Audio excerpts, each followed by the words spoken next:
Hi, this is David Miller, and I'm here with the fourth in a series of mini lectures on Jane Austen's Pride and Prejudice. Today we're going to talk about style and plot.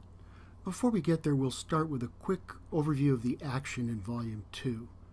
Then we'll go on to explore a little bit further this idea of reading backwards, and we'll see how it works at the level of plot and at the level of style.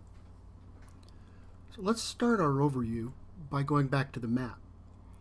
The action of Volume 1 takes place entirely in Hertfordshire. When Bingley and company decamp to London, they don't just leave the neighborhood. To a great extent, they exit from the story itself.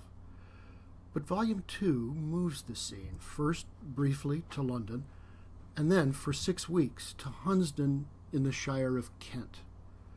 Only in the closing movement do Lizzie and Jane return to Longbourn. The shape of the action in Volume 2 falls into roughly 4 movements, just as it did in Volume 1.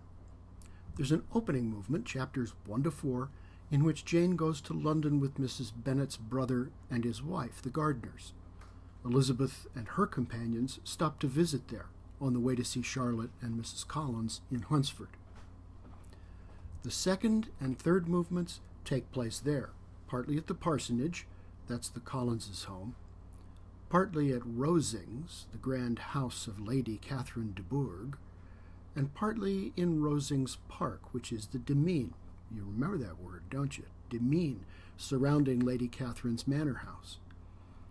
The second movement builds for 5 chapters, from Elizabeth's arrival in Chapter 5 through her first visit to Rosings, the arrival of Darcy and his cousin Colonel Fitzwilliam, and Darcy's first visit to the parsonage in Chapter 9. The turning point between the second and third movements, which is also the turning point of the novel as a whole, comes in chapters 10 and 11. Colonel Fitzwilliam reveals to Elizabeth that it was Darcy who separated Mr. Bingley from Jane. And then Darcy proposes. Talk about bad timing. He proposes to Elizabeth, who rejects him angrily. The third movement, which is also the longest, ends in chapter 15 with Elizabeth's departure on the journey back to Hertfordshire. The fourth movement returns us to Longbourn for 4 chapters, ending with Elizabeth's departure on yet another trip, this time a visit to Derbyshire with the Gardiners. The symmetry of the whole pattern, with its brief opening and closing movements bracketing that long stay in Kent, is what we have by now come to expect from Jane Austen. But to emphasize just how symmetrical the design of the novel really is, let me ask you to get out your copy of the text if you have it with you. And I'm assuming you have the required text for this class, the Norton Critical Edition. If you're reading it in another format, this experiment won't exactly work. But if you have your book with you, get it out and figure out how many total pages the novel takes up. 254 pages minus 3 blank pages at the front, that's 251, right. So, where's the exact midpoint? Yeah, that's right, pages 125 to 126. Do the math.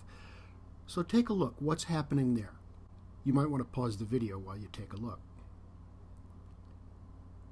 It's Darcy's first proposal to Elizabeth, which, as I just mentioned, is the turning point in the novel's plot. Okay, now one more math problem. If this is exactly halfway through the novel, where is the 1/4 mark? It would be pages 62 to 63. And what's happening there? Pause and check.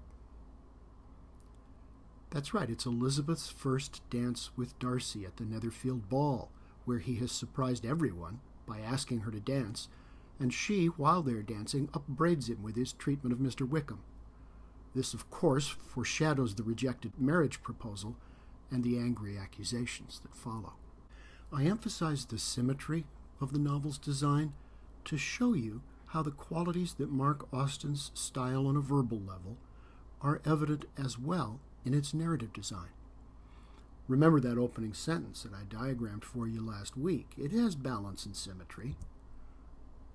A single man, a good fortune, in possession, in want.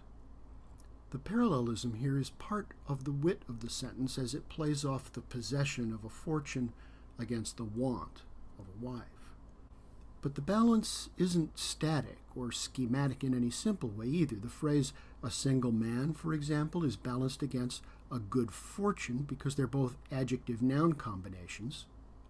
They both have 4 syllables. But you notice there is a subtle variation. The 2-syllable word shifts from the adjective spot in the first phrase, single, to the noun spot in the second, fortune.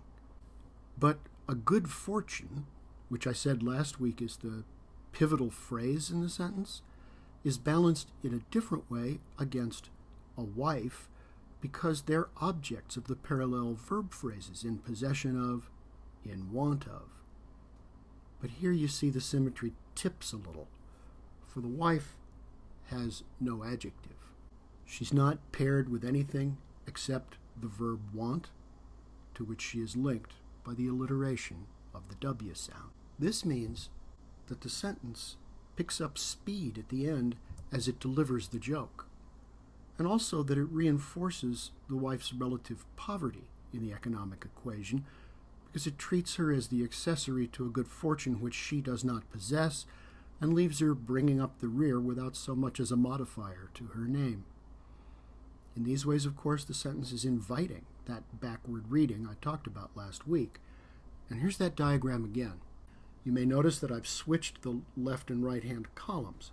I did this to suggest a little more graphically that the version Austin gives us may be viewed as a transformation of its suppressed alternative, as if we started out with a true version of the sentence on the left there, and then translated it into the language of counterspeak, otherwise known as irony. This helps me make the point visually that to read backward would be to read from right to left. And I think that Jane Austen's sentence hints at this reading, even through the alliteration of the phrase in want of a wife, because the way those 2 words are linked may remind us that it is the unmarried girl, the wannabe wife, who wants in every sense. She lacks, she needs, and she wishes. Suppose you take this cue, start at the end of the sentence, and quite literally read it backwards. We can read back up the page, and as we do so, we can translate the sentence out of counterspeak and into plain English, reading from right to left in the diagram. When we do this, we come back to the beginning of the sentence and discover its greatest symmetry and its greatest reversal. The truth it proclaims in its opening phrase is an exact reversal of the want it so slyly pretends to disguise in its last phrase. We begin by reading, "It is a truth," but then we encounter a turning point in the phrase, "want of a wife." When we literally turn back at that point, following the alliteration and the reversal of meaning it hints at, we return to the beginning of the sentence to unmask its truth as a desire that refuses to acknowledge itself as such, refuses to acknowledge the real truth, which is its own status as want, lack, wish, need. This model of reading backwards shows us how the opening sentence of Austen's novel contains an entire plot in miniature, complete with a turning point, a reversal, and a recognition of error. If this sounds a bit extravagant, if you think I'm making too much of the idea that this is a novel about reading, then consider what kind of event forms the actual turning point of the plot. For it isn't only Darcy's proposal and Elizabeth's rejection that forms the pivot point of the action. It is also, crucially, an act of reading. Elizabeth's reading of Darcy's letter. Austen spends a whole chapter describing how Elizabeth reads the letter, focusing on how her reading and her first reaction lead to rereading and rethinking. She takes us slowly and carefully through the stages by which Elizabeth reverses her first interpretation of the letter, and she makes it abundantly clear that this reversal of reading is what drives the reversal of action in the plot. When Elizabeth begins to change her mind about Darcy, when she learns to read him backward, the story has taken its crucial, decisive turn toward the happy ending that awaits us in Volume 3. Next time, we'll follow up on Elizabeth's rereading of Darcy's character in several senses of that word.